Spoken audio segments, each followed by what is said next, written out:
So this is the engineering depot, the Fleet Readiness Center. So this is where airplanes come for major maintenance overhaul. Captain Brian Ferguson is out at Naval Air Station North Island.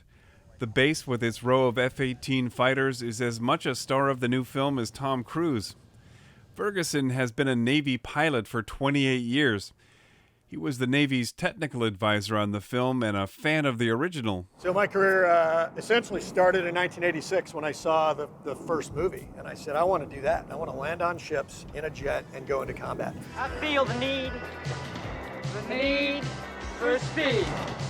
So we went in right after college, when the original film was made. Top Gun, or U.S. Navy Strike Fighter Tactics Instructor Program, was in San Diego, when Miramar was a naval air station. The actual Top Gun moved to Fallon Naval Air Station back in the 1990s, but the filmmakers wanted to keep the new movie set in San Diego. Ferguson breaks it down. So Top Gun is acknowledged universally to be Naval Air Station, Fallon, Nevada. They bring all these best of the best of the best in the storyline down to San Diego to train here. Would we do that? No, we wouldn't. We would train in Fallon. But to get the beaches, there's better beaches here than in the deserts of Nevada.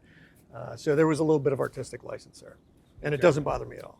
There was a huge lag time from when filmmakers were actually filming in and around San Diego and the premiere this week. We started filming October of 2018, I think. So 4 years ago, COVID put a bit of a pause on it. The original film was a recruiting boon for the Navy. This time around, the Navy went all out. It opened its doors to Paramount, providing F-18s and Pilots.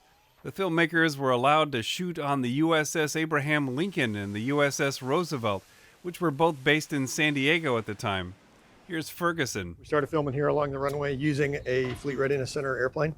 And then we moved on to various shooting locations to include 2 aircraft carriers, 5 bases, studios in Los Angeles. When the filmmakers decided the real fighter pilot bars were too small, the Navy let them build one on base at North Island. They loved them, but they weren't big enough to put cameras in and back out and get the angles they wanted. So being movie makers, they just built an entire huge complex on the beach at Breakers Beach.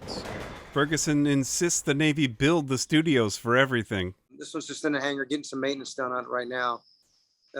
So we do aviation tours. Earl Wedderbrook is a retired Marine colonel. He's now a pilot at San Diego Sky Tours.